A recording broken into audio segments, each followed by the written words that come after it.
I just pressed the button again. Let's look for it. Okay. It's a recording. I'm going to delete it off.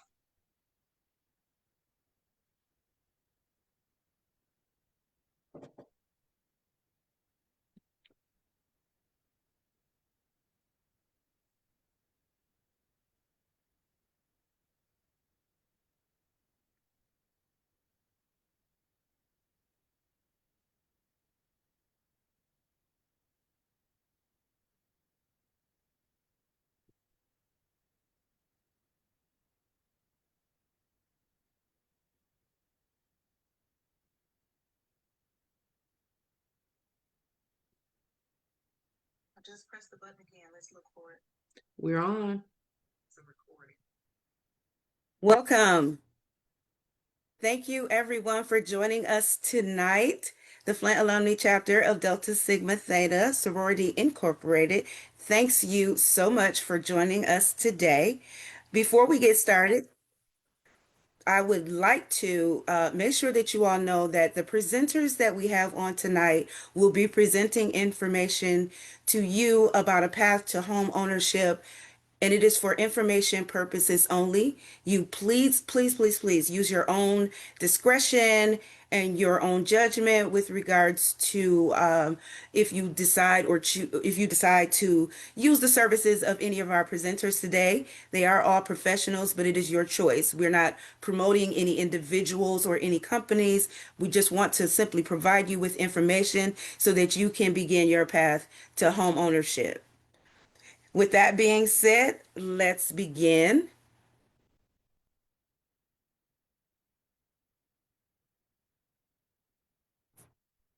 Our one of our presenters today, this event will be presented by three professionals. We have two real estate professionals and a mortgage professional. So the first person that I would like to introduce you to is Tamara Dunn. She's a licensed real estate professional, and she's been one since 2021.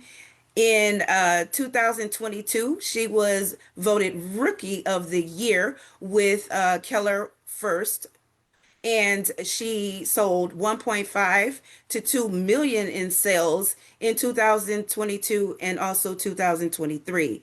She's also been noted as having the top 20% in production for Keller Williams in Keller Williams First in 2022 and 2023. Her information you can see right here on the slide, and you can reach out to her if you would like. Our next presenter is Tamar Swain. She is a real estate professional and has been a licensed realtor since 2022. She's had over 2 million in sales and has been doing so working only part-time. She's been also top realtor in sales on the Smith Fisher team, and she capped sales in 2025. Her information is also located on this slide, so you can take a screenshot of that if you'd like. Our next presenter after that will be Ms. Keisha Pruitt. She is a mortgage loan officer with Icon Mortgage. Her credentials are shown here. She's been a mortgage loan officer with Icon Mortgage, and she's proudly served first-time home buyers across Michigan since 2019. She enjoys helping clients feel informed, supported, and confident as they work toward home ownership. So, congratulations. You've already taken the first step on your home ownership journey. You've become interested in buying a home. What they're going to cover today is going to be fear and facts about buying a home, realities of our market today. They'll give you 10 simple steps to home ownership, and then they'll go for next steps.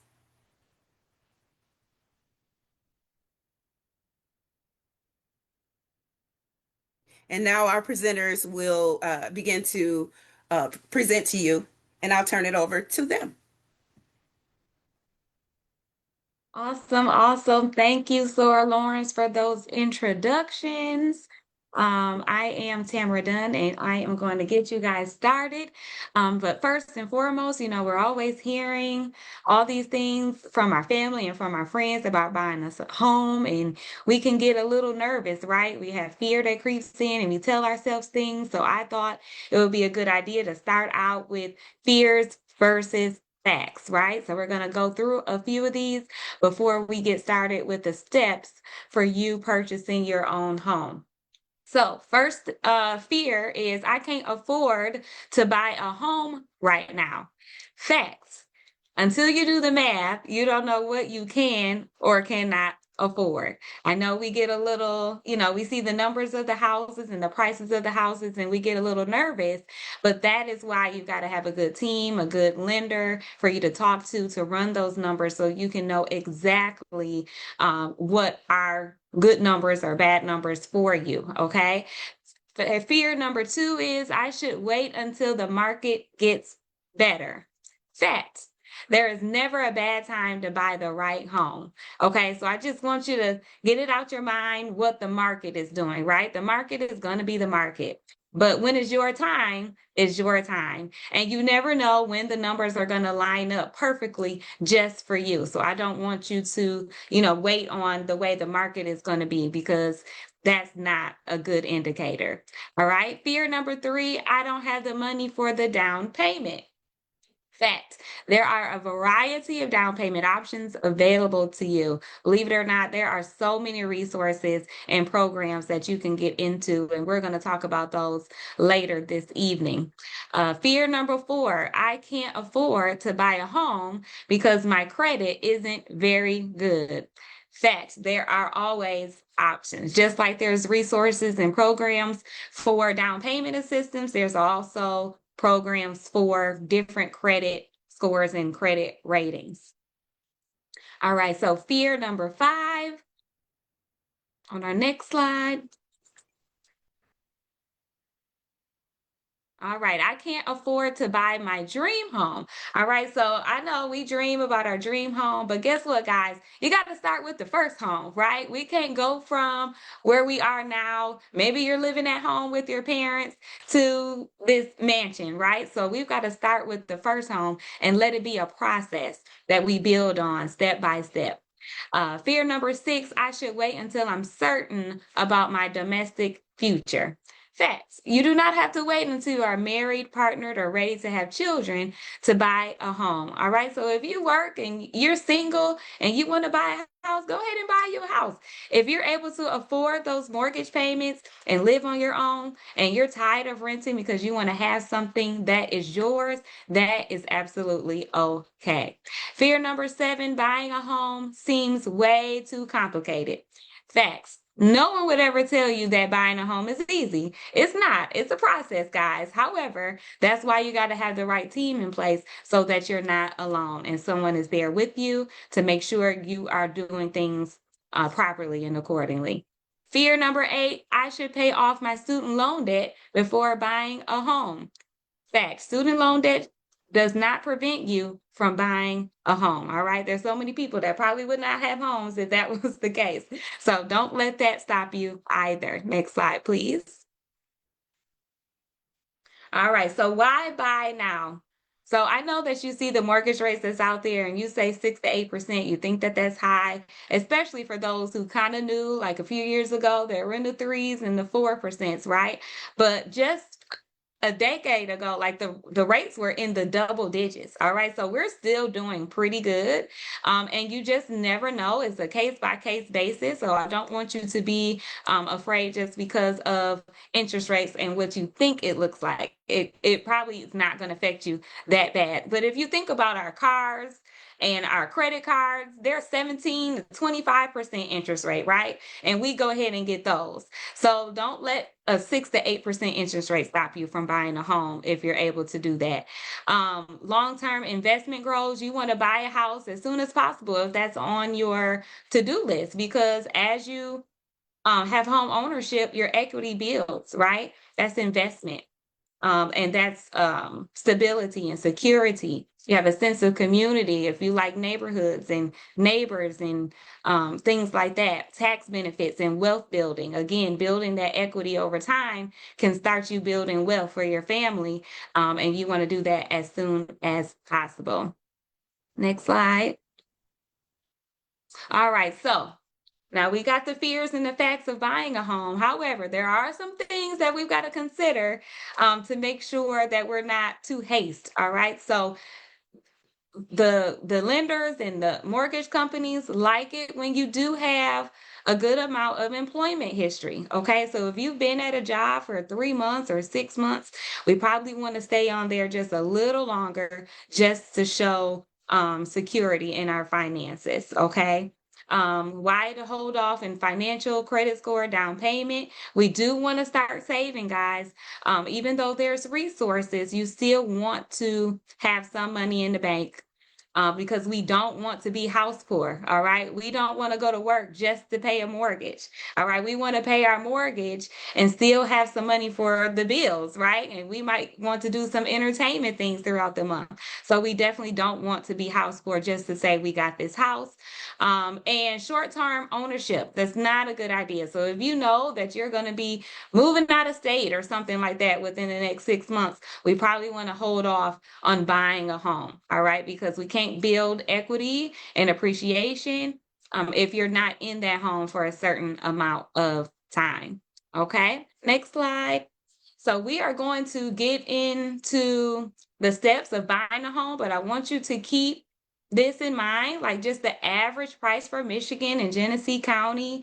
The interest rates are pretty good. And I don't want you worried about buyer's market and a seller's market, okay? Because if you have a good team on your side, it doesn't matter. You're going to get what's best for you out there. All right, next slide. All right, so here are the steps we're going to go over. We're going to talk about saving for a down payment and closing costs, finding your agent, securing financing, identifying your criteria, ways to find your home, making an offer, perform your due diligence, our closing process, and then the moving in process. All right, so we're going to go over these steps. My wonderful Madam President, Tamar Swain, is going to come on, and she is going to go through the first couple steps for you. Are y'all excited? I mean, let's give Madam Tamara Dunn a hand, realtor extraordinaire from Keller Williams First. She did an awesome job to get us pumped up for this home buyer, home ownership engagement that we are going, this education that we're going to share with you tonight. So, step one, saving some money for that down payment and closing costs, right? So, what my grandmother used to say, if you don't have a plan, you're planning to fail, right? So that's step one. Just putting a little away some money. It could be $20 a week out of, if you get paid weekly, $20 out of each paycheck. You will be surprised how that builds, even while you're cleaning up your credit. Because sometimes we think about, oh, I can save once I clean up my credit. No, you can save along the way, and it doesn't have to be a large amount of money, $20 out of each one of your checks. Then you can move it up to $40, right? $50. And before you know it, you have more than enough for your down payment. Home ownership lays the foundation for a life of financial security and personal choice. So, again, a lot of us are renting, and there's nothing wrong with renting, but it can be very expensive. And once your lease is up, you own nothing. You own nothing. You can't borrow from it, right? You can't use it to leverage in regards to your tax bracket. And when you meet with your accountant or your tax professional, a home ownership, you can't pass down an apartment unless you're buying it. Again, that's another form of home ownership, but you cannot pass down a lease to your children or your grandchildren, right? You can't borrow off of it. So this is a huge foundation for you and your family. Step two, decide to buy a home and find an agent. finding an agent can be very difficult because you're sharing your personal information, right, with someone. So you have to make sure that you do your research. If you know of someone in your family that you truly trust, that you know they worked with an agent before, ask them about their experience. Ask more than one person. Do not be shy because it's no different than choosing a physician or a dentist. These people are in, they're going to be working with you during some very delicate conversations, some private conversations, and you're making decisions based on some of their recommendations. So you want to make sure they are astute, that they understand what your needs are, and that you are always in control. You are the boss. This is your journey. And any real estate agent or loan officer or any type of professional should respect that, right? They should be working for you. It's not the other way around. So please keep that in mind. When you decide to buy a home, there are steps that you need to take outside of selecting your real estate agent. You need to make sure that they understand all of your needs, all of your desires in regards to home ownership and your why. What is your why, right? And help them understand how to get you there.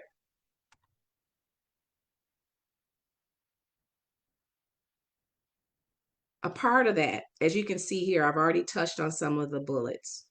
Educating yourself about the market, what's going on in the market, analyzing what your needs are. Your real estate agent should be able to support you through that journey, provide you resources, provide you a very strong safety net in regards to looking through houses online. We have a software system. Most agents have software systems that they can share with you. That way, as you're looking, you can share with them right through your electronic software which ones you're interested in, and they'll make time for you to discuss those houses even before you go and physically see them. Because I know sometimes people want to jump and go house shopping, right? But there's steps you need to take before you get there. We want to make sure we're steering you to homes that really fit what your needs are. Coordinating that work with other professionals, other trustworthy professionals that we've worked with before, negotiating on your behalf, right? You want to make sure that your real estate agent is going to negotiate all of your interests and make sure that they put you first in any transaction, solving any problems that arise. And that could be before and after, during and after this transaction, right? So you, again, your real estate agent should be working for you at all times.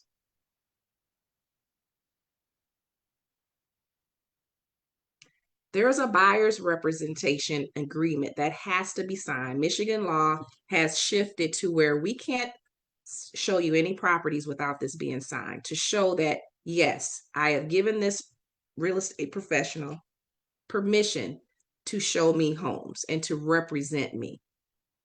Sets the mutual expectations in writing. First, you should discuss those things, and then those should be in writing. And it commits me and you, or whoever you select as your agent, to find that perfect home for you. It's a confirming exclusivity between both of you. When to hire your agent. There's a lot of steps, as I've already shared. When you start working with your agent, there's checklists that they may provide you to kind of keep you on track, keep you on the road, because there's a lot of things that you would have to cover. We're going to make sure that your finances in order, and that's how we pull Miss Pruitt in to make sure lenders as ourselves are making sure that all of those steps are in order before we again show you a property. There's a pre-approval process. Then we can start looking online and then in person once we get that pre-approval. Then there's an under contract portion, right? That's when we can celebrate to say, yes, we're under contract. That's like one of those steps in the process that we look forward to. Going through the closing process to get to ownership, and then actually moving in your home and paying that last lease payment and moving into home ownership.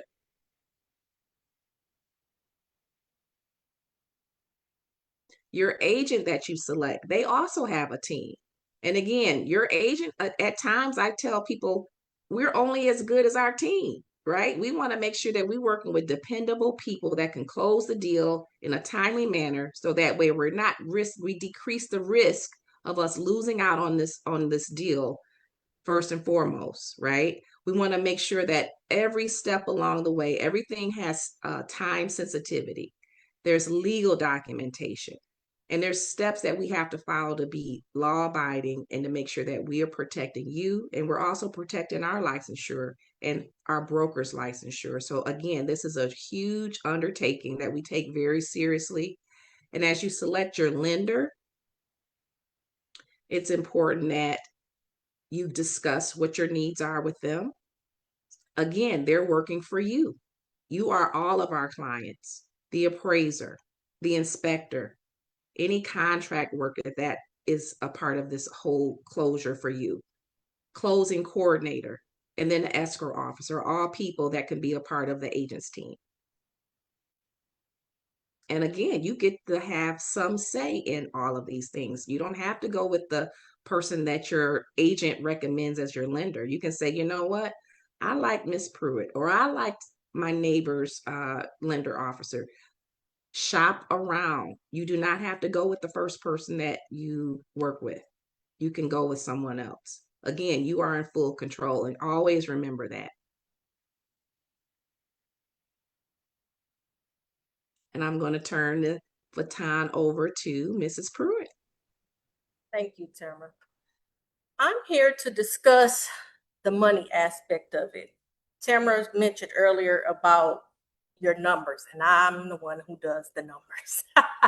I'm probably the hardest one to come and talk to, right? Because we have to deep dive into your finances, something that most of us are not very comfortable with disclosing.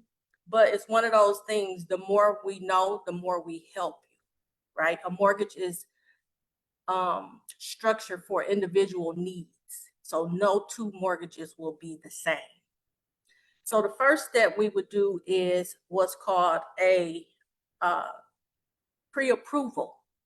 Sometimes people get pre-approval and pre-qualification mixed up.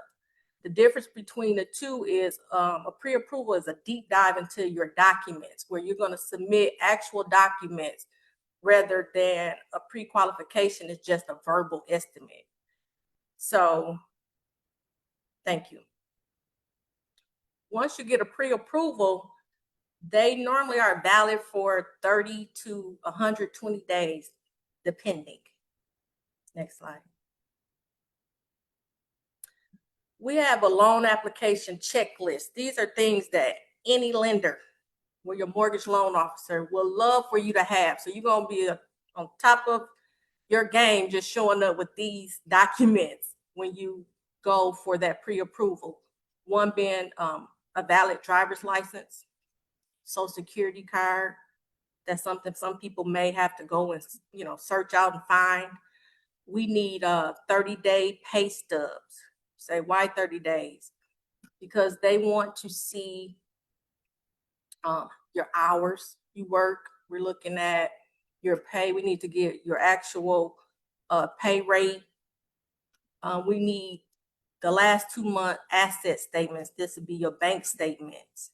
Why you say they need bank statements? We're looking for one, that pay stub being deposited. We're looking at how you keep your finances. If you overdraft, if you're making large deposits, they look for 2-year W-2s as well as your federal taxes for the past 2 years. That's to make sure that you have, you're maintaining an certain income level. Make sure it remains steady. It's not declining. If you're a vet, we look for your DD 214 or your COE. That's if you're qualifying for a VA. Next slide.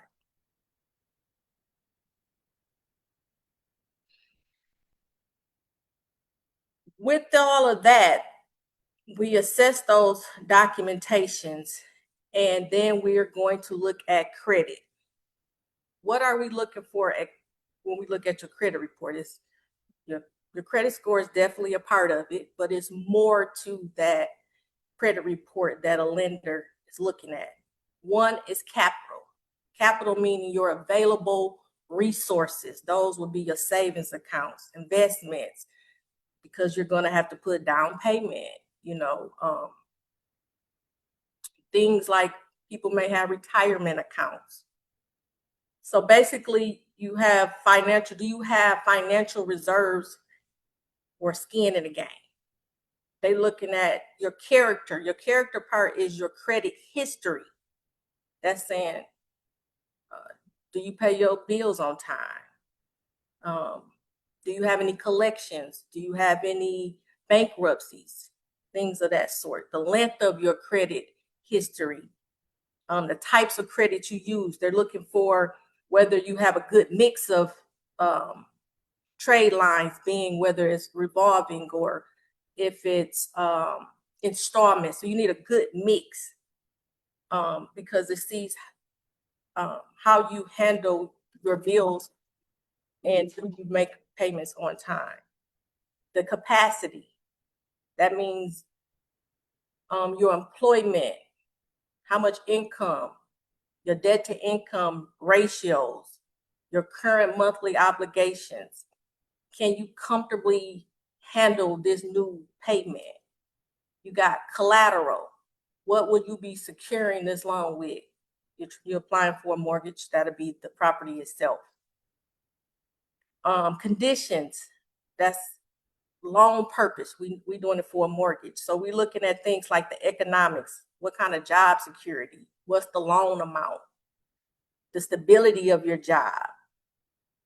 So it's looking for factors that can impact you being able to repay. So those are what we have, the 5 C's of credit evaluation.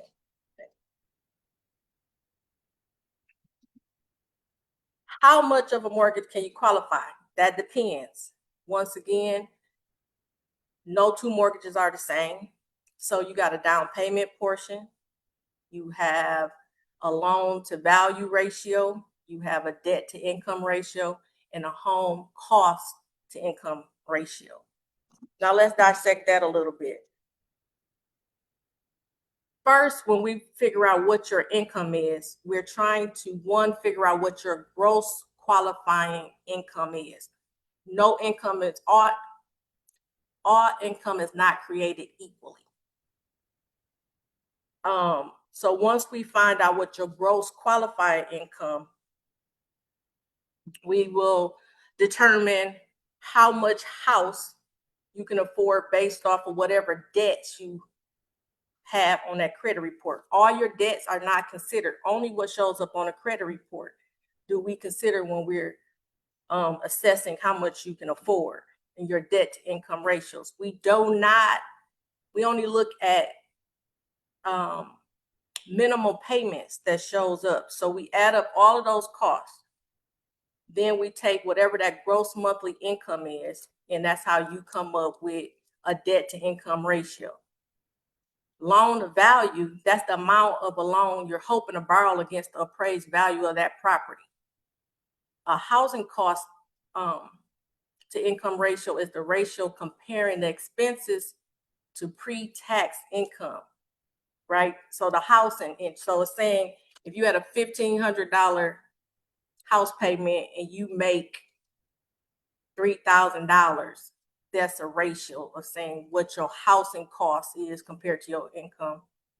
Your debt to income is all of your debts compared to your income, and you get a ratio numbers. Those will come into play later because when you're qualifying for different programs, they have a front end, which is that housing, and a back end, which is your debt to income for qualifying purposes.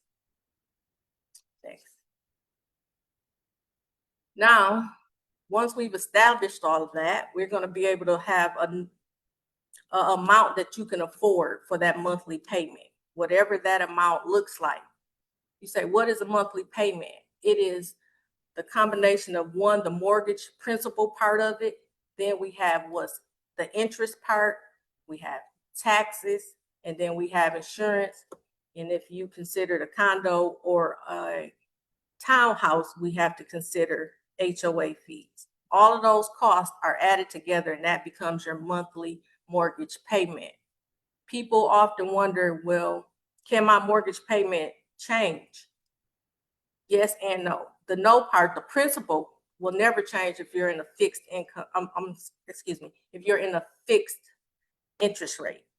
But the payment itself can change for those factors of taxes and insurance. Now, next slide, please. Types of loans. We have conventional loans, FHA loans, USD loans, and VA.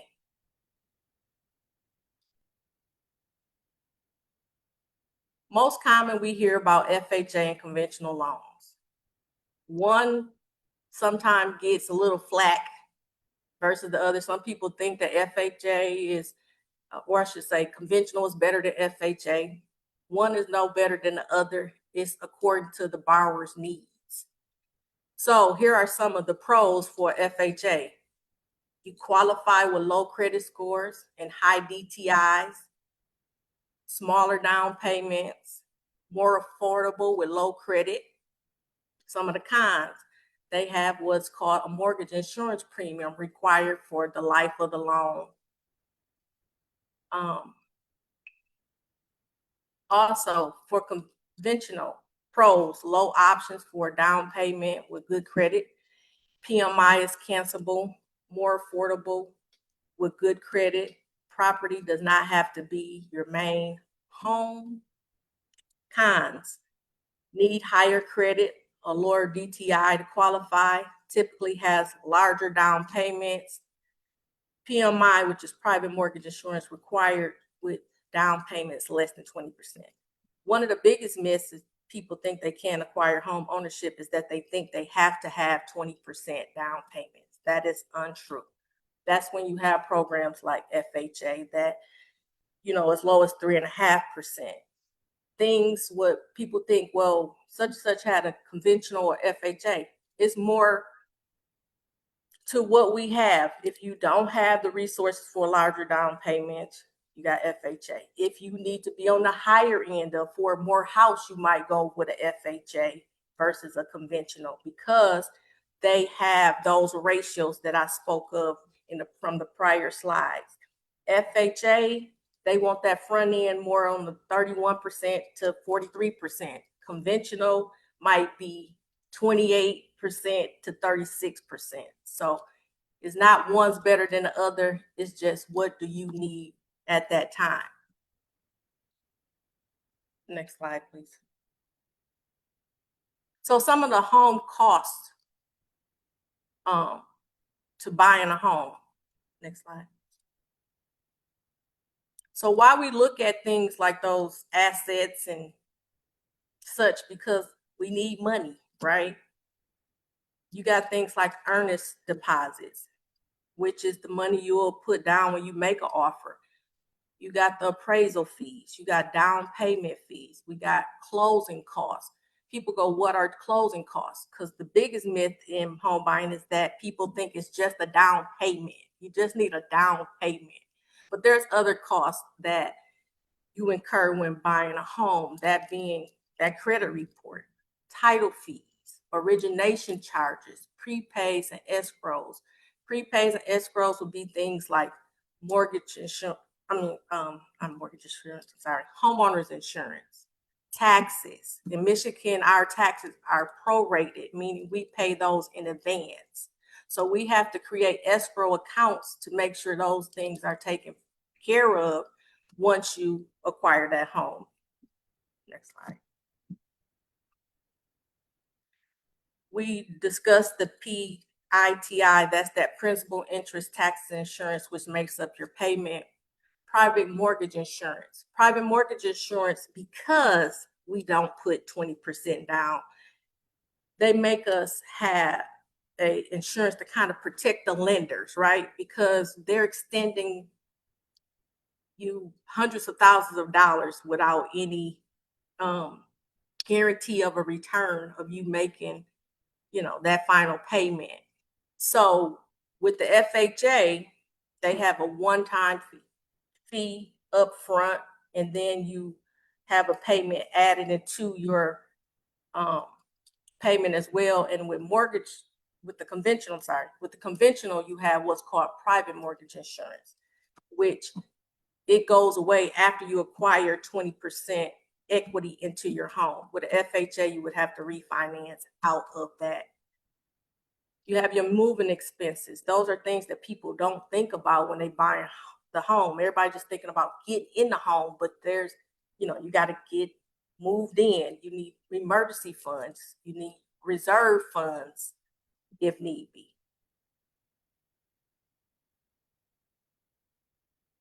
The one everybody loves to hear about is down payment. That can come from your retirement funds, savings accounts. People can gift you money with down payment, and then you have down payment assistance programs. One of those down payment assistance programs is MISHDA. MISHDA offers a $10,000 down payment assistance plan and I should say up to $10,000 in assistance to help with that down payment and closing costs. One of the things about any of these things, you have to qualify for them. It's not just automatically afforded to you. One of those requirements is you have to have a 640 credit score. You must complete a Homebuyers education class. The whole household of any individual over the age of 18 that is employed, their income has to be counted. It's based off of how many adult people live in that house whose income would be considered. So you have to qualify from that, which could be a challenge in some instances.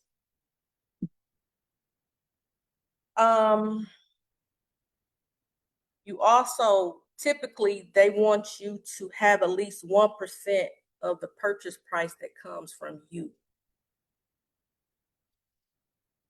Going back to the type of loans there are, we have conventional, and some of those can be with as little as 3% down payment for first-time buyers. You have programs like Fannie Freddie Mac has the Home Possible. Fannie Mae has a Home Ready. They are income-based driven. They are credit. You have to qualify for those as well with specific credit amounts. Normally that's 640 range. With the FHA loan, you can go with a down payment with as low as 3.5%. VA loans, they have a 0% down for veterans and active duty military. The USDA rural development, those are 0 down payments for eligible rural areas, common in the outskirts, but they also have income limits as well.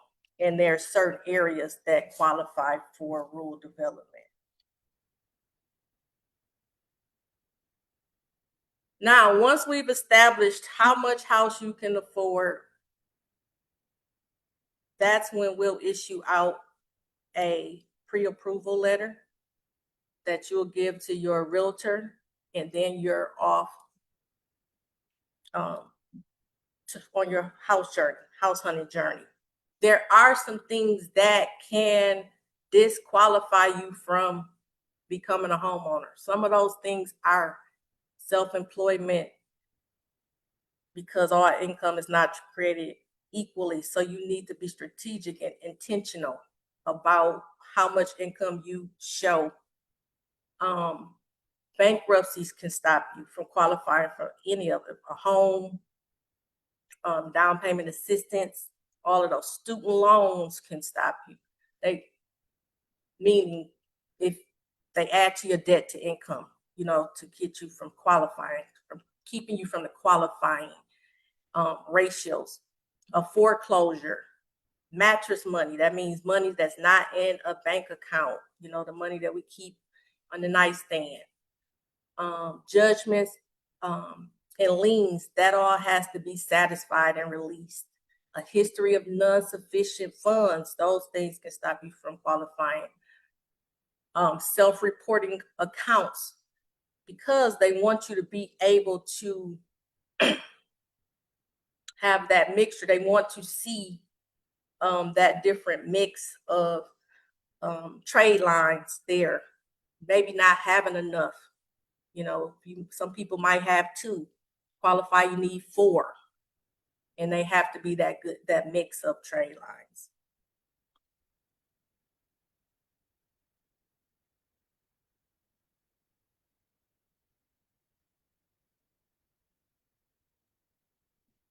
And next we have step 4. Now that we have a pre-approval letter, Tamara. Mm-hmm.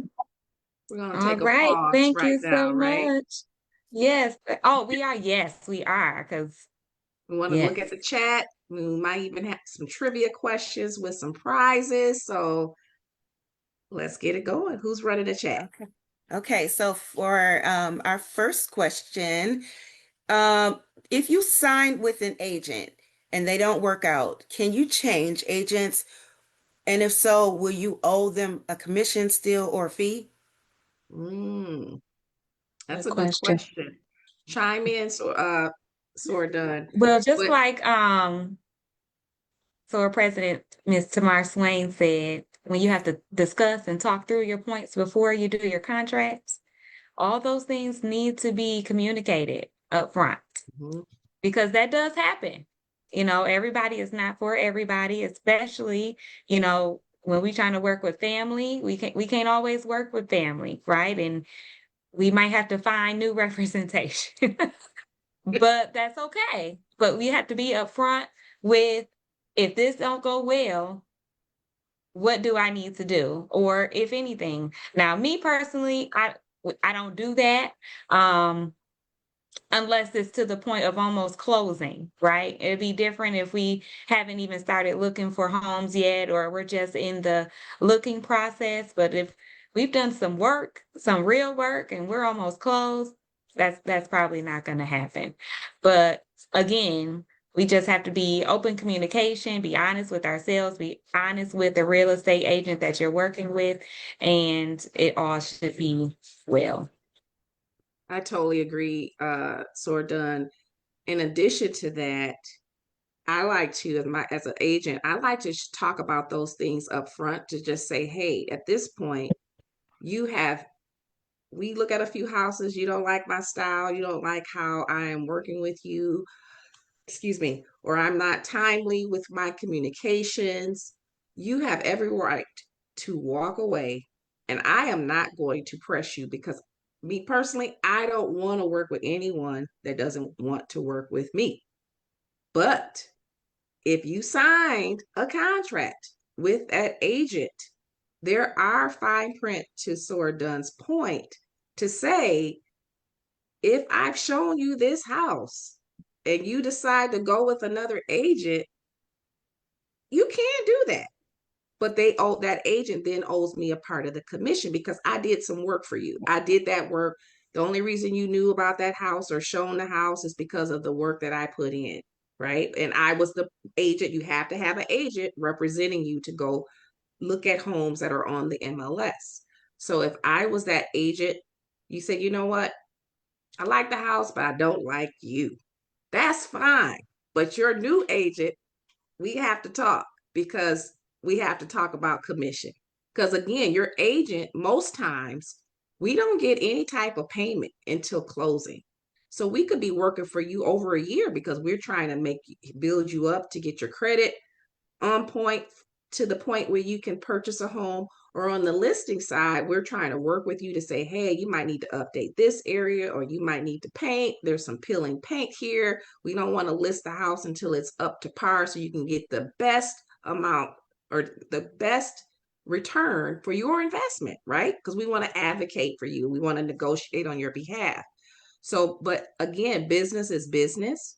So yes, the answer is yes, you can at certain points, but how difficult it can be to get out of that relationship depends on timing, depends on the paperwork conditions that you sign. So to Sora Dunn's point, you definitely need to discuss those things up front. Thank you. Thank you. I have another really good one right now. This one, if a person has been financially irresponsible in the past, how long after they've been better financially should they wait before looking into home buying? We'll give that to Mrs. Pruitt. I would need more details as far as irresponsible in their finances. Okay, What let's say they had bad credit and they had some repos or maybe they had a bankruptcy. Um, can you buy a home while you still have a bankruptcy on your credit report? Well, once again, we go back to different products, right? Which loan type? For a conventional loan says if you have a bankruptcy, you have to wait, depending if a house was there, 4 to 5 years, right? FHA says after 2.5 years, you can come back in the game. So that's what I mean by there's no one size fit all. One is not better than the other. Mortgages are prepared for the individual needs. Mm-hmm. So I also wanted to say, as far as saying how you handle your credit changes every day on how you utilize it, right? So that's one thing I always tell people: protect your credit like you do your kids. Okay, there was a question about loans in a particular area. Is it true that there are loans available for physicians specifically in some areas? That is true.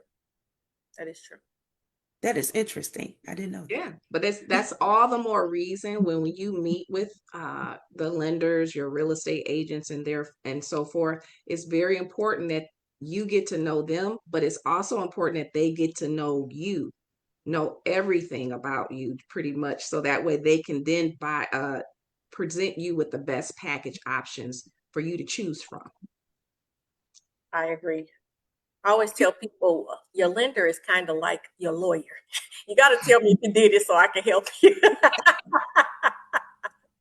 And it is that the more you talk and establish a relationship or rapport, you know what I mean, then you can kind of deep dive, because some of those things might not be on the forefront.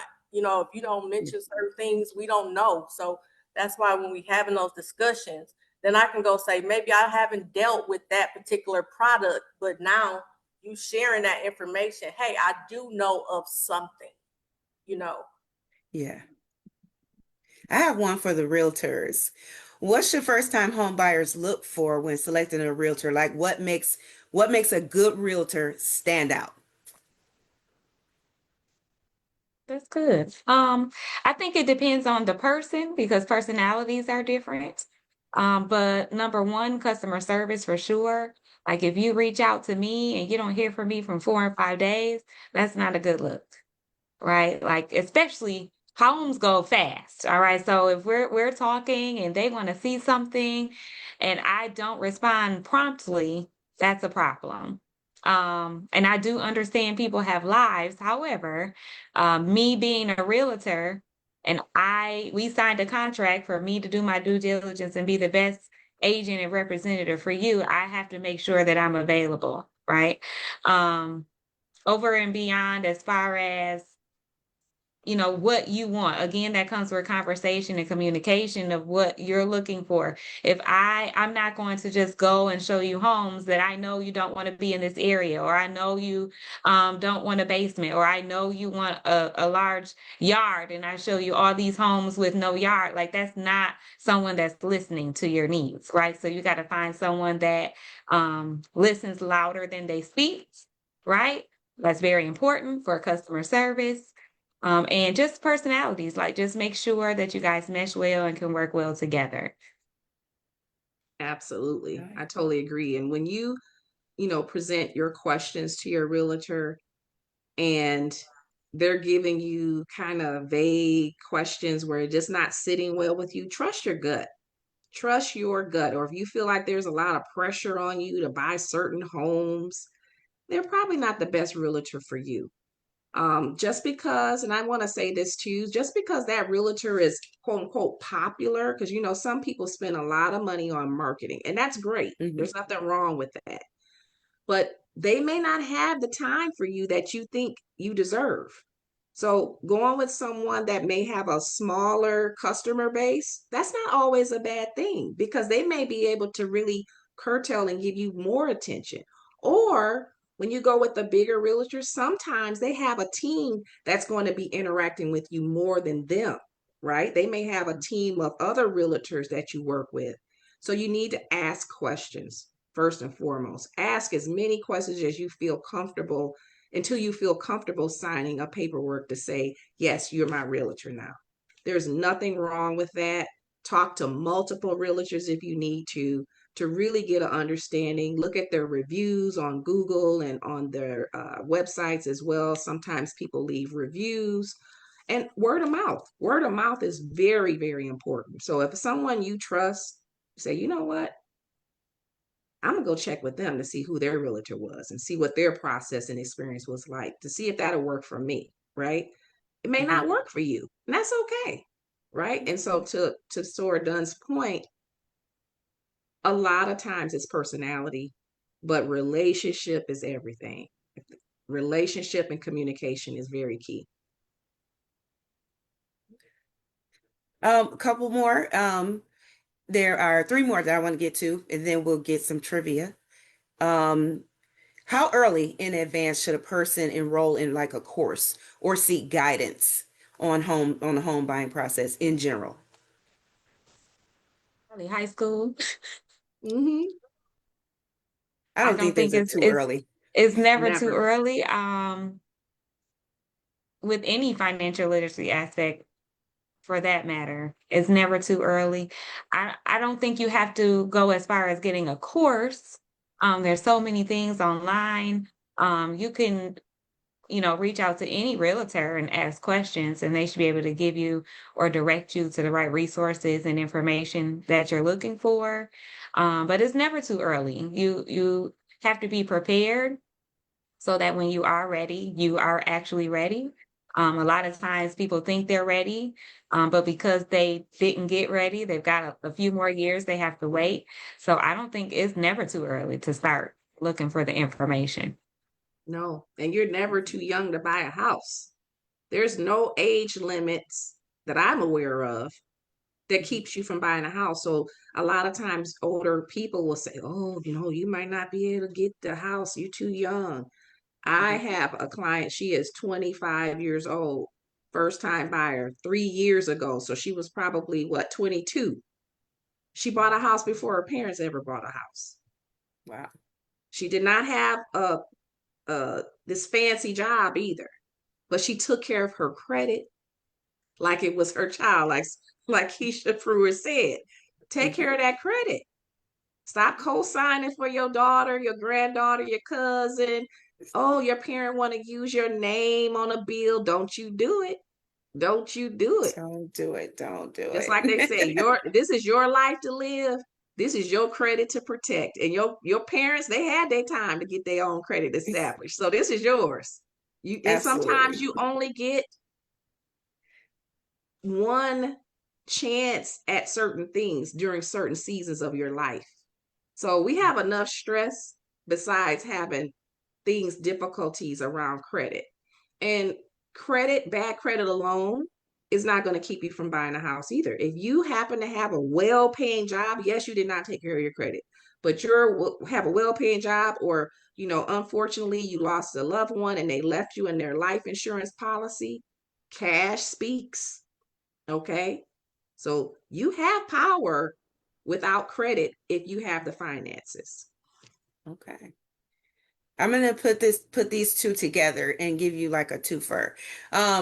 Do student loans count if you don't have to make payments on them? And based on income and credit criteria as mentioned, if a person's a full-time student, like law or medical school, are they eligible to buy a home?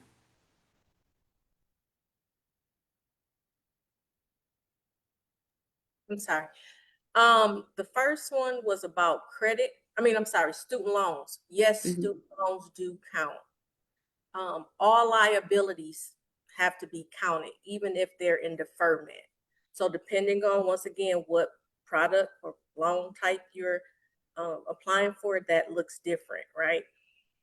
It could be as low as 0.5% of whatever those student loans balances are, to 1 whole% of whatever though each individual loan is. But those liabilities definitely have to be considered because they will one day become due. So we want to make sure we're considering all debts. What was the other part of the question? I'm sorry. If based on the income and credit criteria as mentioned, if a person's a full-time student, are they eligible to buy a home?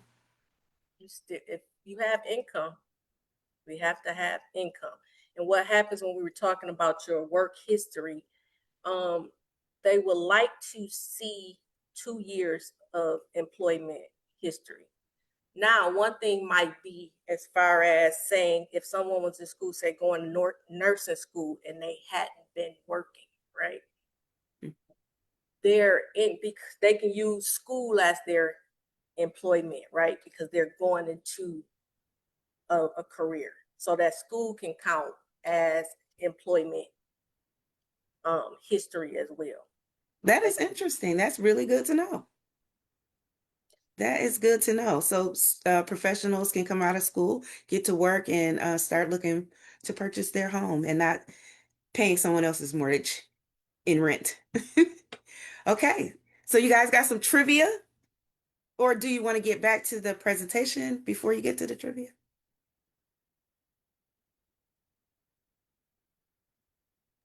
It's up to you. Okay, MC Extraordinaire.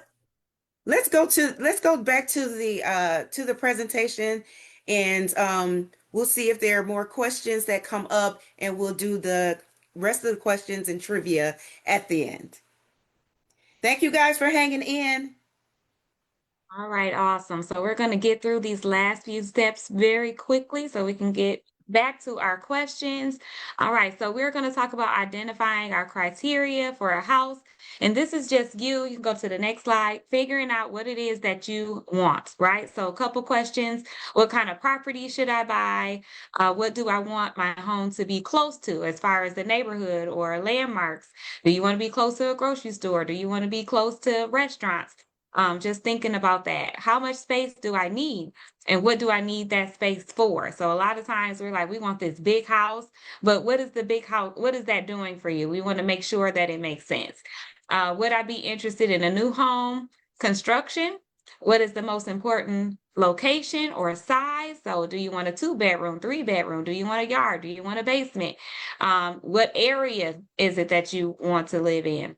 What features do I need? What amenities do I want? I know when we were looking for a house, I said, I have to have a dishwasher.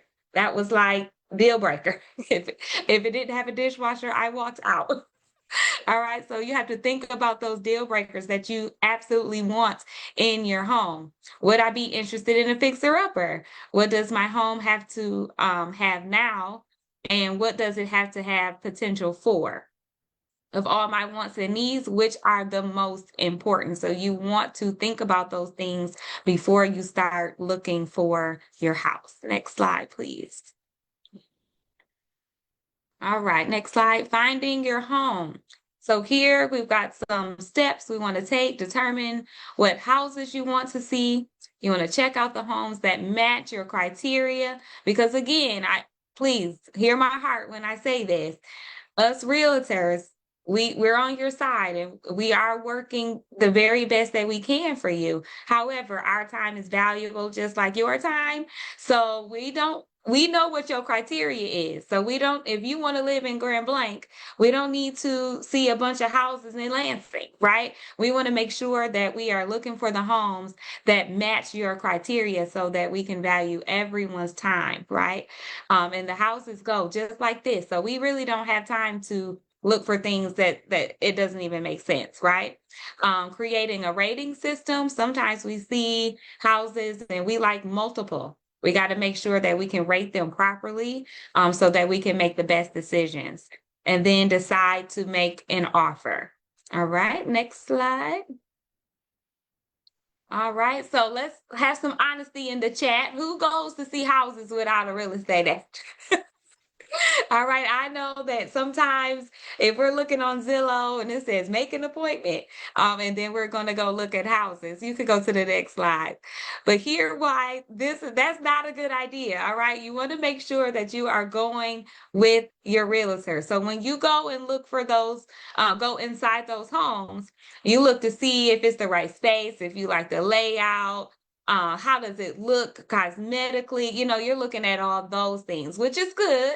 I want you to be able to like it. However, when you go with your agent, we have a deeper dive look into the house, right? The size and the layout compared to the others around it, especially looking at the value of the home compared to the houses around.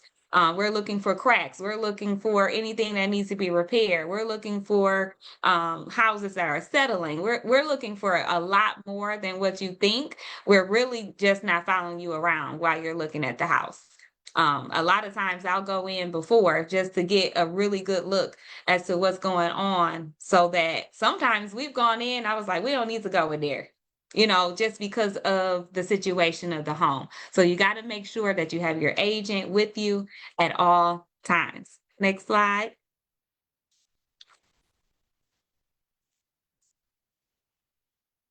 All right, so a couple things to think about also. Condos or townhomes, sometimes we try and stay away from those, but they have their pros and cons. All right, so the pros: lower cost per square footage.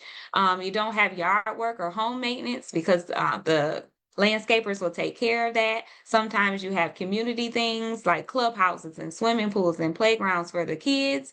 But the cons is you do have shared ownership. A lot of condos have shared walls. All right, you have HOA, homeowners fees. So you have to look at that when you're talking to your lender and they give you a budget for a home. And if that's a single family house, that's good. But when you go into condos and HOA fees, you do have to consider what that monthly fee is, and that's going to take away from the budget of house, right? So you want to look into that. And a lot of times you have HOA rules where there's do's and don'ts, things you can do with your home and things you can't do with your home. So you want to consider all those things. Next slide. And then you can consider if you want a new construction. Everyone likes new, right? And that could be a good thing. You have warranties. You're able to pick your lot and the design of your home. You can negotiate a price for your home. You can get good deals when it's a new construction. But also we want to look at the neighborhood. If it's a new construction, new suburban area, we don't know what's going to get built outside of that. We don't have a good closing date because it's just based off when the construction is going to be done. And hopefully that contractor has good integrity and works well and properly and not trying to, push it back. I've been in those situations where they keep pushing back dates because maybe the company ran out of money and don't have the money to keep building your home, right? And you put in all this work to get those deals put in place. So you kind of just want to look at the pros and cons of a new construction. Next slide. Awesome. All right. So our president is going to take us through making an offer. All right. Thank you, Sordon. So, making an offer. All of the information that we've shared today, I'm going to toggle back to getting to know your agent and making sure they understand you and your criteria, right? It's very, very important. And if we're getting to the point where you're home shopping, right? You're looking at these homes. And I have had times where my client, I'm like, this home meets the criteria, right? I understand you, I understand your criteria, but they think that they're going to run into another house down the line that matches that same criteria exactly. So I'll just wait. And then we keep looking and we keep looking. And they keep talking about that house they left behind. Okay. So when your realtor says this house has this has the school district you wanted, the city you wanted, the price point you wanted, all of these things, you're going to have to ask yourself, why aren't you making an offer? because it's very, very important as your agent to sometimes challenge you, not to say you're not still in charge, but what's your why? Why are you walking away from this? Because this has all of your boxes. And we know as agents, you're not the only one looking at this house. There's other houses, other people out home shopping too, right? And we may have you pause and just ask those questions because we want to make you happy. We don't want you to walk away from the house that you have been describing if it's not for you. So again, it's very important that you understand what you want, what your needs are. So when you come across it and that house resonates with you, it's no questions, right? Price, terms, contingencies. We want to make sure all of those things are covered as you're making that offer. Sometimes when you make an offer, say, I like the house, but I saw a few scratches and I saw a few this and that, right? How much do you think it's going to take me or the seller to get that house up to par? Those are the types of things that we will talk about when you make an offer. Some people think that they're getting something, oh, let's go $2,000 lower. And I'm going to say, well, why? Do you not feel like what is wrong with the house, right? I'm going to also do comps on my end to make sure that that house is listed at a decent price range. And if I say, you know what, I can't find any houses in this area even close to this price, and I'm looking at pictures, I'm doing my research as your agent, you have a point. This price, this house might be overpriced. So I'm going to have a conversation with the seller agent on your behalf, right? To see what's going on. Maybe I'm missing something, right? Why is this house listed higher than every house in the radius, in this 10 to 20 mile radius, right? And so after we have a conversation, then I'm going to bring that information back to you. And that process may go back and forth, but just know if that price point is not making sense, it may not be the house for you. But sometimes people in certain markets, they will pay even higher than what the seller is asking for as well. So as your agent, I'm going to say, you know what? This person already has 3 offers on the house. Sometimes you want that house so badly, you may make the decision to go over asking price. And there's very certain situations around that, depending on the market, right? People are relocating from out of state. They're like, I don't care. This is going to be my last house. I want this house. I want to live next door to my mom. There's no other houses next door to my mom, right? Then they have to make that decision on their own. And I'm going to advocate for you 110%. Any agent would. But we want to make sure it's making sense. The terms, the contingencies, again, making sure those things make sense before we go to make the offer. And asking any and all questions of the buyer, of the seller agent, so that way you feel good about the decision you're making. Step 7, performing your due diligence. There's an option period. Sometimes it's called inspection period, right? All of this is in your purchase agreement contract that you should review carefully before you sign. You have 7 to 10 days after making your offer. So after you get that property inspected, which we all recommend you do, unless you're buying a property that's, that you're going to have to flip. Sometimes people say, you know what, I'm just going to gut the house anyway and flip it. I'm going to waive my rights for an inspection. You do have that right. But most agents are going to highly recommend that you get the house inspected by a professional. Property inspection exposes all of the structural defects. Getting the big stuff matters. We're not looking at, oh, this is pink paint. I don't like pink. That's not what a house inspection is for. Carpet, paint, aesthetics, that all can be changed, right? We're looking at foundational defects, electrical, holes in the roof, right? We want to make sure the house is safe. That's the point of inspection. So don't nitpick during inspection. But we are taking notes for negotiation of the price. May not be a deal closer, but we're taking notes to say, this is wrong, this is wrong, this is wrong. We might ask for them to lower the price based on inspection results, right? Next slide. Step 8. I'm going to pass the baton back over to Sora Dunn. All right, awesome. Thank you. So I'm probably going to bring up Miss Keisha Pruitt with me to talk about a couple of these pointers, because now that we've gone through the inspection and we've gone through, maybe we had to do some negotiations. Now we're moving forward, and this is where the real work begins. Okay, so Miss Keisha, I think, are you here with me? Come on up with me. We're going to talk about the appraisal process. We can go to the next slide.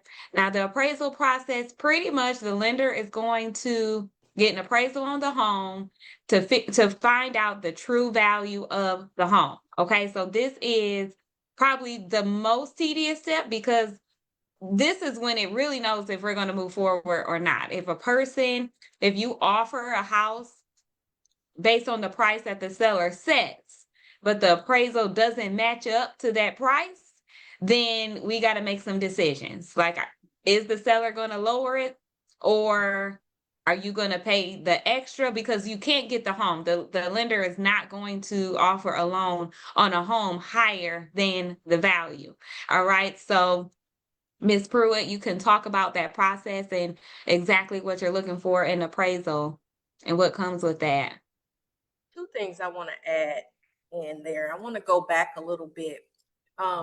Once you guys have that inspection done, that's when you're going to tell the lender, let's go, I plan to move forward. In that pre-approval process, those numbers that you were pre-approved for, we put in estimates. We're estimating, right? You said, hey, I think I want to buy a house, and we said, okay, your high end is $250. You might didn't spend $250. You might have found a home for $200,000. I have to readjust those numbers, right? Because now we actually have a property. You may have said you wanted to live in Grand Blanc, and you end up finding a house in Flint Township. The taxes are different, so the numbers start to look a little different. So once you establish that you want to move forward in this, we will issue out what's called a loan estimate. Still giving estimated numbers because we don't have exact numbers just yet, right? You then will acknowledge that you're planning to move forward with this process of a mortgage. That is also when we would order that appraisal. Appraisal comes from a third party. It's not something lender driven. That is from a separate third party. Once appraisal comes back, that's when the clock really starts to tick, right? We're under contract. Normally contracts, they may make them for 30 days. The whole idea is hopefully to do it in under 30 days. That's why we had you get all of those documents up front. That's why I've already assessed all of your finances, your assets. We know that we have the money available because now the clock starts. Once that appraisal comes back and we're at value and we know we're moving forward, the loan process begins then.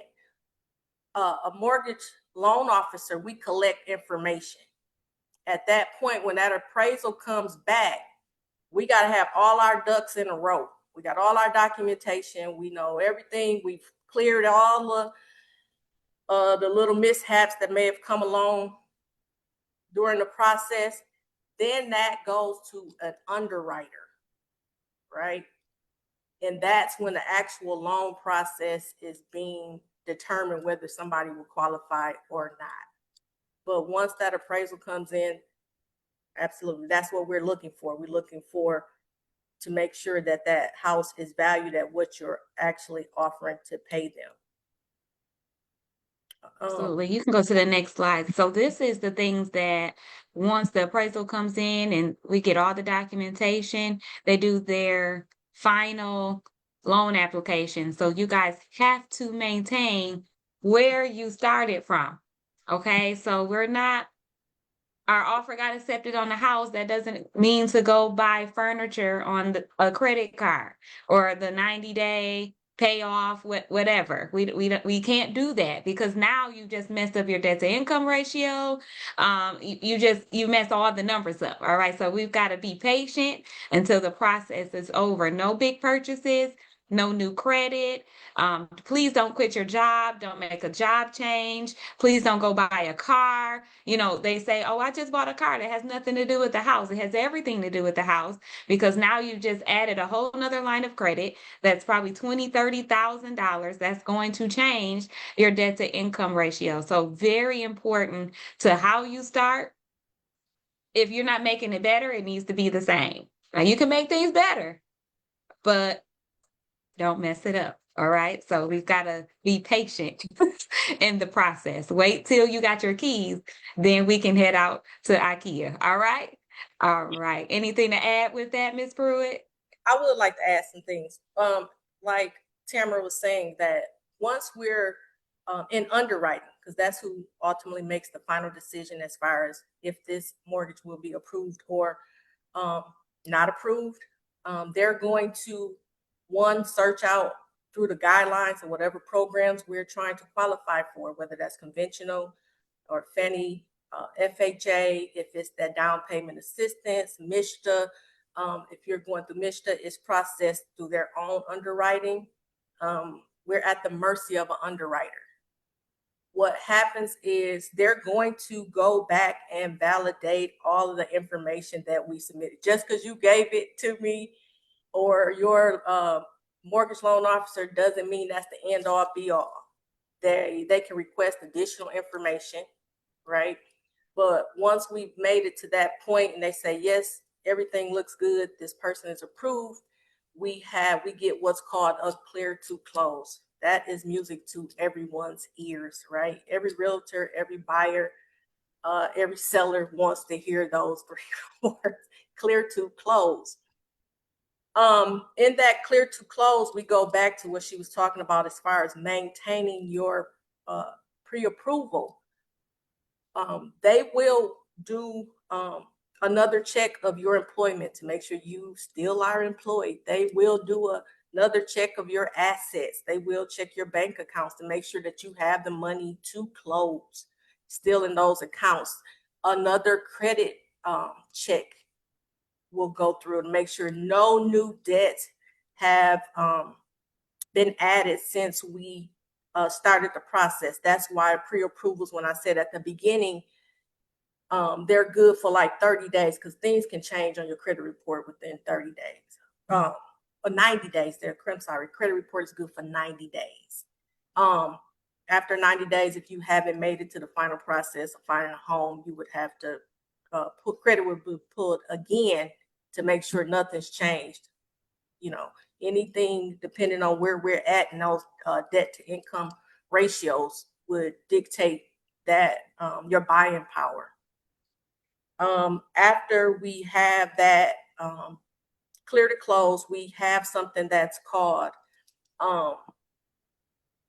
your closing. We're going to give you your closing disclosures. That's when we'll get those final numbers. That's when the title company and the lender will compare numbers to make sure all the numbers add up, that we have the same numbers. And then that's when the borrower will be given those final numbers. After that, a closing date is set. You take your cash to close till your closing and you sign your name and you become a homeowner. So next slide. So during that process, it can be a lot going on. You want to stay in control of your finances, like we've said before, but you definitely want to stay in great communication with your agent. Honestly, it says at least once a week, but they're probably going to be asking for something almost every day. Like Keisha said, they're doing the final underwriting applications and they could need more documentation. So you just want to make sure that you're available. So for whatever they need, you are getting those documents to them. And once you get your your closing disclosures, now we can do a final walkthrough of your home just to make sure it's in the same condition as it was when you went to go look at it. Okay, that's not a time to say, "Oh, I changed my mind." That's not what the final walkthrough is for. So I just want to be um, clear that that's just to make sure for your benefit that the home is how it's supposed to be. Okay, next slide. All right, so then we go to the closing table, and we just want to make sure that you have the right documentation and resources they're going to be asking for. So you want to bring your ID, you want to have a certified check for your closing costs, or if you wired them, you probably want to do that before that you get there because you're going to have those documents already for what your closing costs are going to be. So you can even wire it before you go to the closing. So all you got to do is sign, and that is it. These are the documents that you should be receiving when the deal is closed. You're going to get a settlement statement. You're going to get transfer of the clean title. You're going to get the keys if you got immediate possession, but you won't get your keys if you have, if you're going to move in 30, 60 days after closing. And the whole big folder that you're going to get that you're going to put in the drawer for just in case, right? So that is the closing process, and we're just so excited and happy when that happens. But that's the process. It seems like a lot, but when you have the right team, again, like I said, it's just gonna flow. It's just gonna flow, and everything is going to be well. All right, so our president is just gonna go over our moving in process, and I believe that will be the end. Awesome. Yes, indeed. The keys are in hand, right? And so, as your agent, I'm going to make sure that the house is cleared out, right? Except for what we negotiated to leave, right? Because some people will leave you a mess. So, we're going to make sure that is done. Do that final walkthrough. Step 9, move in and protect your investment. You may have had a home, the seller may have given you a home insurance policy is a part of the deal. Your agent may have negotiated with you. You're definitely going to make sure you have any type of home warranties, the paperwork, keep all of those important receipts, your information from your closing. Your agent's going to give you a huge envelope full of stuff, right? Keep that in a safe place. Maintain your home. I know you all have a neighbor or a past neighbor that just don't keep the house up. Keep your home up. It's an investment. Get routine checks on your furnace. Check your roof, after it ages for a long time. You want to make sure that we have documentation on the last time that roof was built so you know where to pick up it where the previous owner left off, right? Any type of changes in your home you start noticing, make sure you're keeping an eye on things around your house so that way if it's a small problem it doesn't become a huge problem, because if it's a huge problem, more money. And back to what Sora Dunn shared and Mrs. Pruitt, keep you an emergency fund because things are going to happen, right? You're going to need to repair or update things to keep that appreciation and value of your house top notch.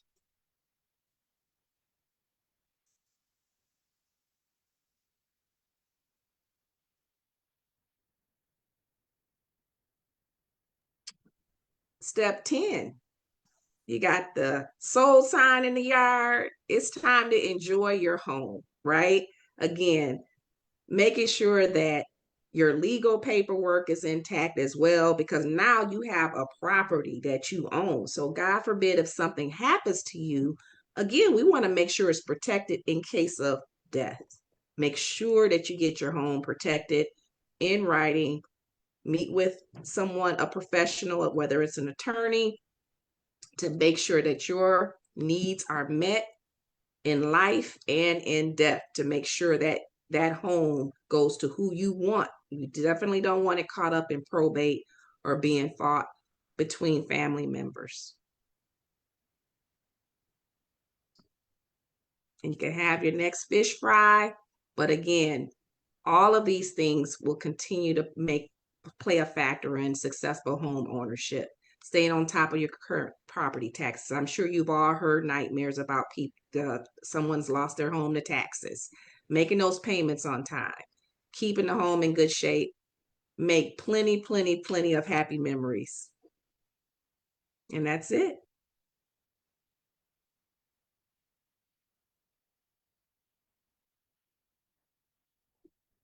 Any questions? Okay, so Lawrence, we're going to turn it over to you to run those questions back to us before we get to our trivia questions. Okay, we're going to ask questions, and I just want you guys to know that I thank you so, so much for hanging in with us.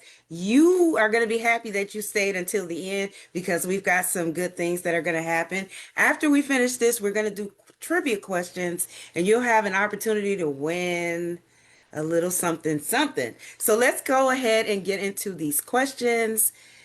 And the first question that I'll go with is, how long is the final underwriting process?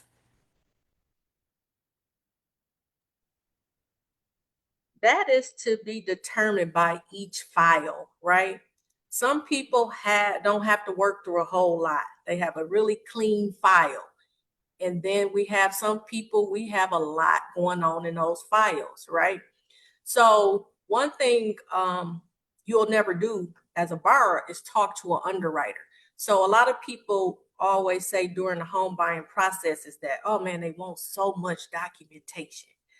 Our job as loan officers is to we're painting a picture for them, somebody that will never talk to you. So we're trying to answer all the questions we could think of that they might ask. You know what I mean? So anytime they're in question of something, that slows the underwriting process down because now they have to reach back out to us, to the lender, mortgage officer. Then I got to reach out to you. I got to wait for you to get whatever those documentations are. So if somebody file is really clean, we've had people, we get it clear to close in a couple days, one day. You know what I mean? It depends on how many files an underwriter may have before yours.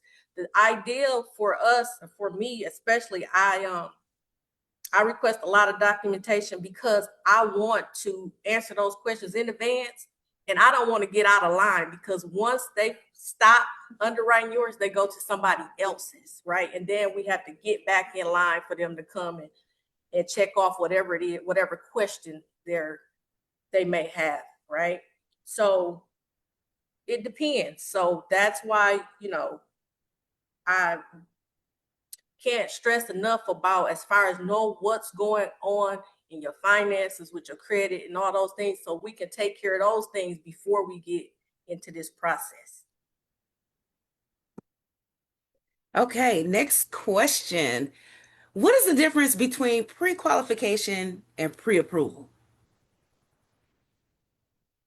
A pre-qualification is just you talking to someone and they say, okay, hey, how much do you make a month? And then they say, what kind of bills do you have? And you say, oh, I got credit card and I got a car payment and, whatever. And they just give you an estimate of what you could afford. Pre-approval is you showing those documents. We deep dive in those documents, establishing exact numbers, right? We've looked at your credit. Most people, pre-qualification, they didn't pull your credit. They just going off of what someone told them. So a pre-approval, that credit will be ran. We will know exactly what we're working against. I've seen your W-2s. I've seen your pay stubs. There's no question. If I asked you how much money you make a month, most people don't know exactly, right? We kind of got an estimate. And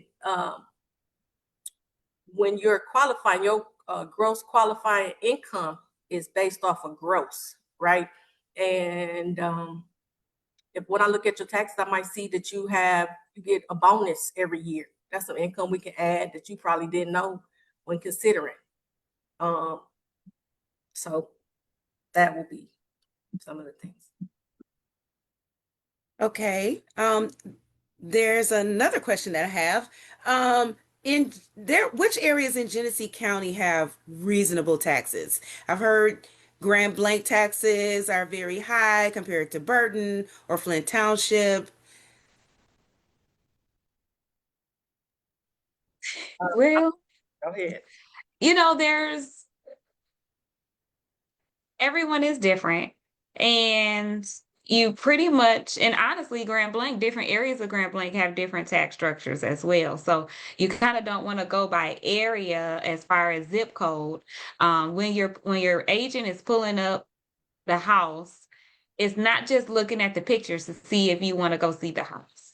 They actually need to pull up the realist tax so they can see what those property taxes are in that area, and they can inform you ahead of time. Hey, this is what these taxes are looking like. And they could be high anywhere and they could be okay anywhere. Flushing has different tax structures. Some areas are higher than others. It's just a matter of what, as a preference, what you think is too high for the area. So is it I true totally that agree. certain cities offer better incentives than others to buy, like cheaper taxes? I don't understand the question. Do certain cities offer incentives like cheaper taxes for you to move in their area I do not. Taxes, versus other areas? the state assesses, taxes are assessed by the state, right? So it's going to be assessed by whatever the loan, I just drew a blank, but the taxes are assessed by the state.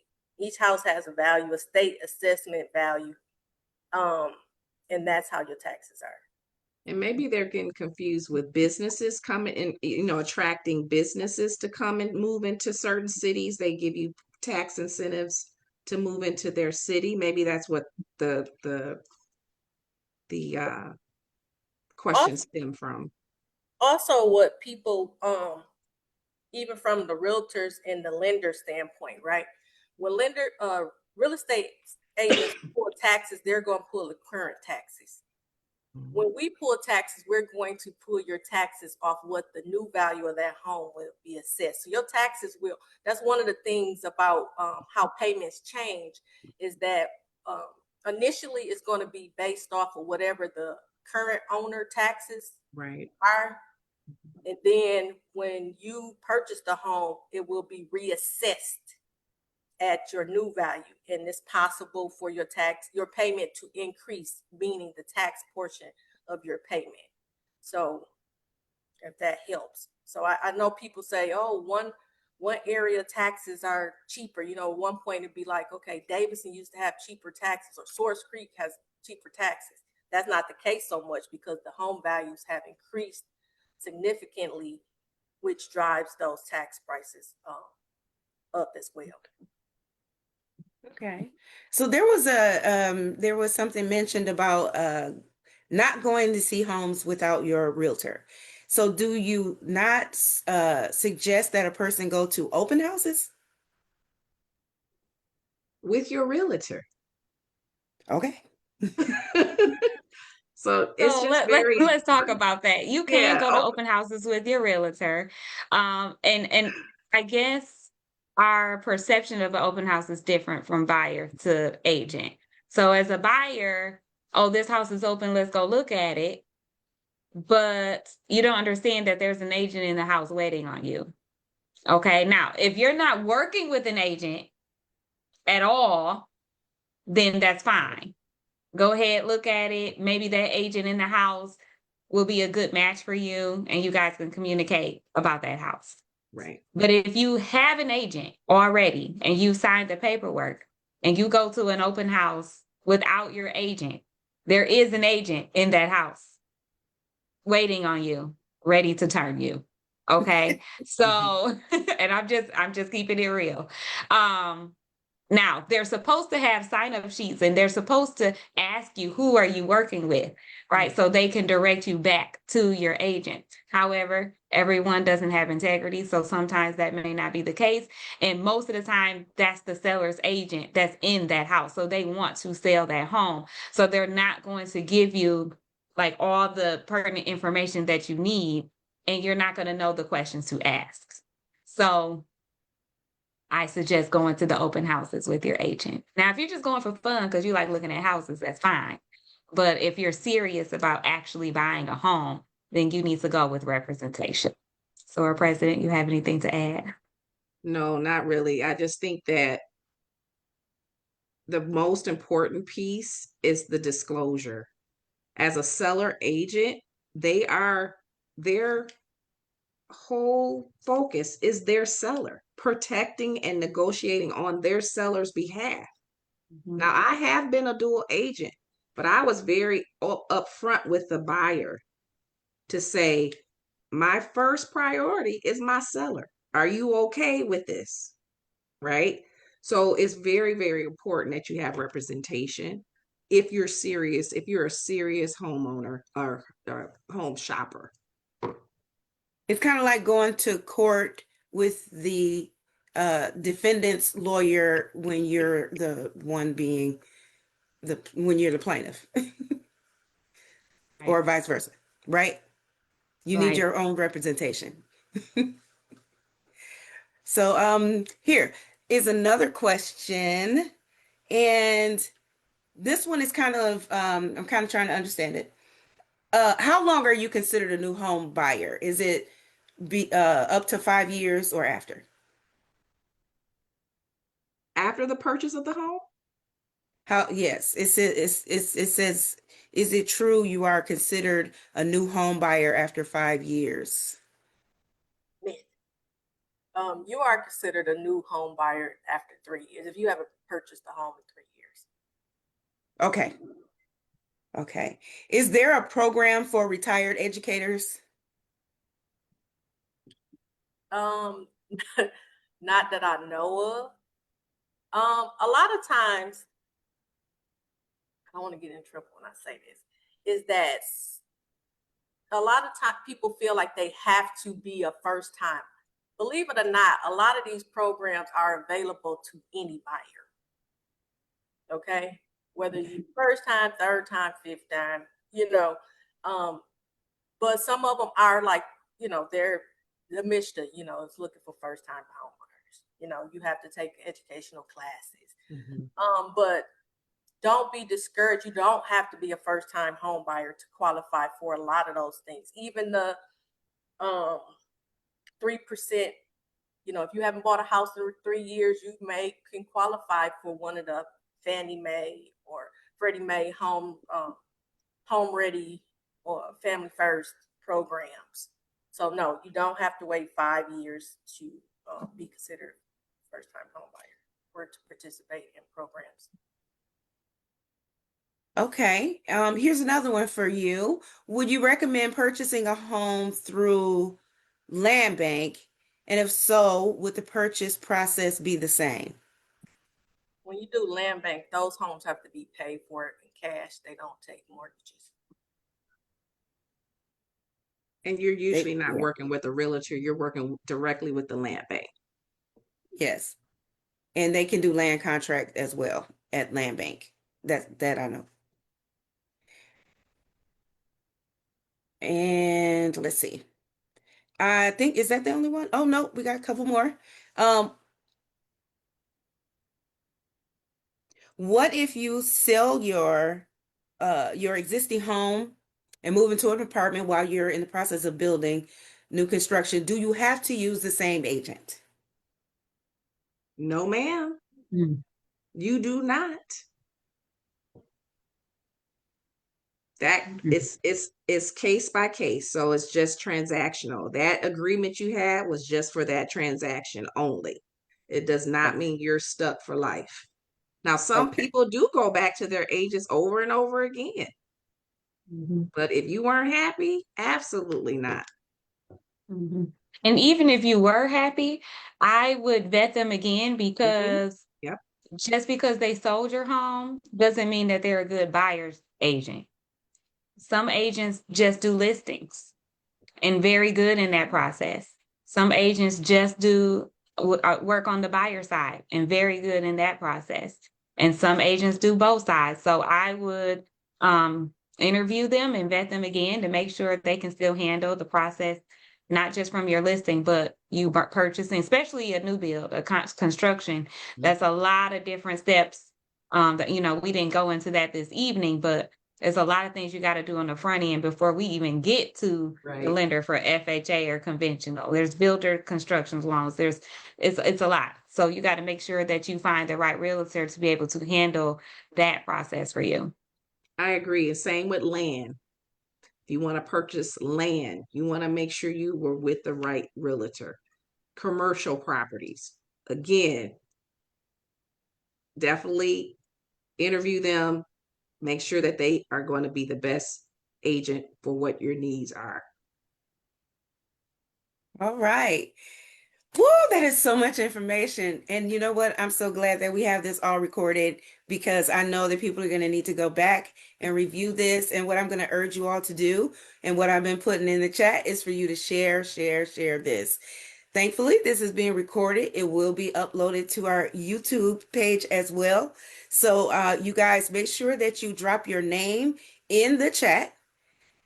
Drop your name in the chat right now so that we can make sure that we have an accurate account of everybody that attended our webinar today. And you guys want to look out for the information about the YouTube and get the link. We'll put it on the on our Facebook page after this is done. Now we're getting to the fun part. Again, thanks for hanging in. We got some trivia questions that we're going to ask. And the first person to answer in the chat for each of these questions will receive a gift card for Amazon. Okay, so the Can I first answer? question. Can I answer or no? No, that is cheating because you absolutely have all the answers. Okay. Okay. All right. So the first question is, name 3 things from the many things that you learned. 3 things you need to do or consider when searching for your agent.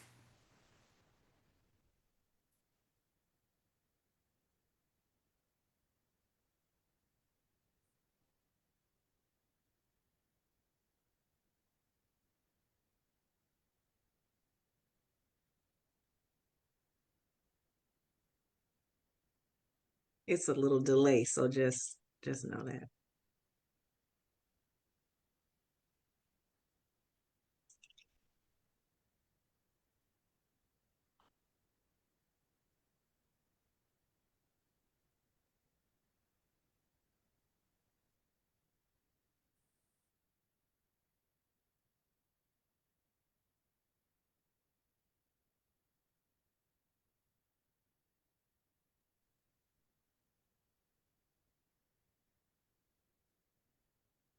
Well, y'all wouldn't listen. Okay, I'll repeat the trivia question and we'll have it dropped in the chat. 3 things that you need to do when considering choosing an agent. Oh, we got an answer. Candace Whitfield said comparability, availability, and license. And we will take that. Thank you, Candace. Candace, can you we're gonna get your stay on. We're gonna get your information after this is done so that we can make sure we send that gift card to you from Amazon. Okay, so stay on. Next question. And this is regarding mortgage.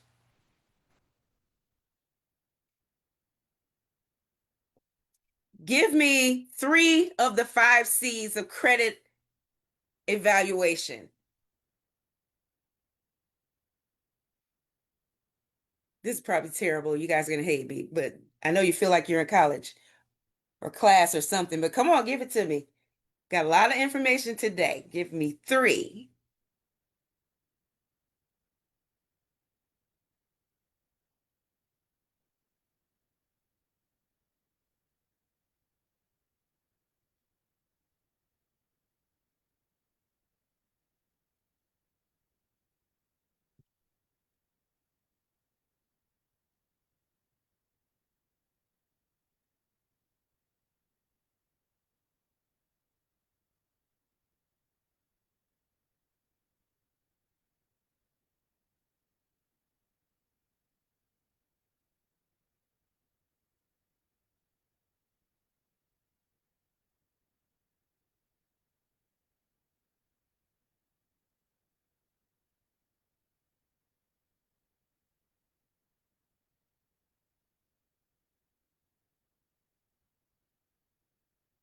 Okay, so Bridget answered capital, character, collateral.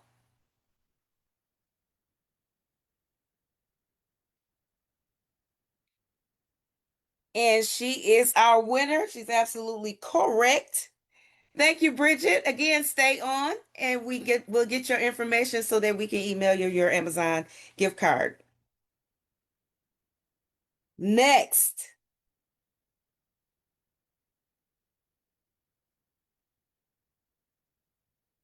Let me get the next question.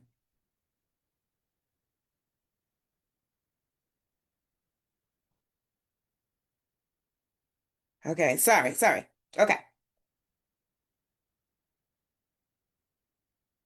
Can I start buying furniture before I close on my house? Can I start buying furniture before I close on my house? That's a trick question. It is.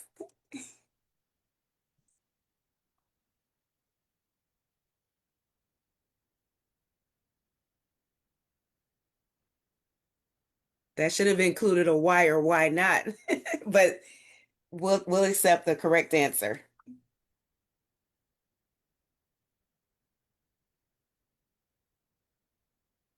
Looks like Starletta. Darletta? Hey, and she gave us the why or why not. No, big purchases affect your debt to income ratio, so you don't want to do that. Okay. So Starletta, That's stay only on. if you finance. You know, but don't spend Very- no cash. Don't spend no cash. Maybe with your either, mattress money. but Keisha, if they withdraw it from their checking account, As long as they got enough for that cash to close on closing day. that's It's why fine. they should just Long say as no. Just use your mattress money. Yes, cookie jar money only. cookie jar.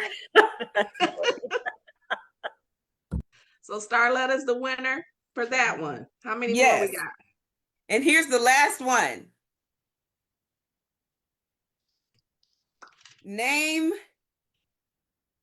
4 types of loans, mortgage loans that we talked about today.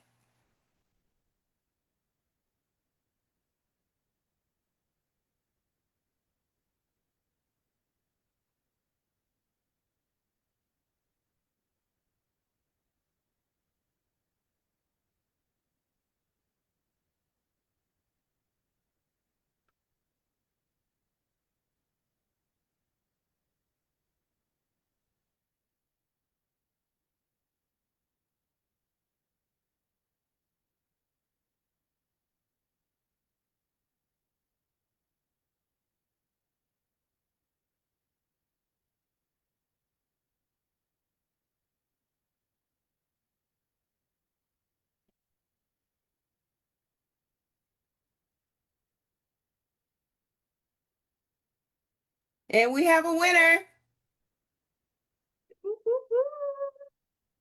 Okay. So Lavonda Rimmer wins. She said FHA, VA, conventional, and Fannie Mae.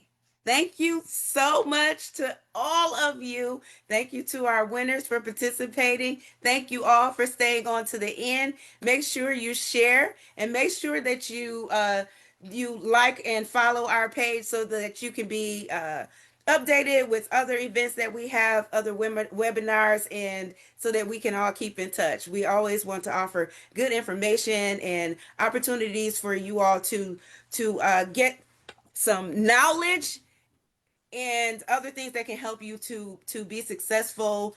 I am the chairperson of our Economic Development Committee. My name is Carla Lawrence, and I am so grateful for you all joining us here today. And we love doing things like this. So stay tuned so you can get more information. We have other events coming up.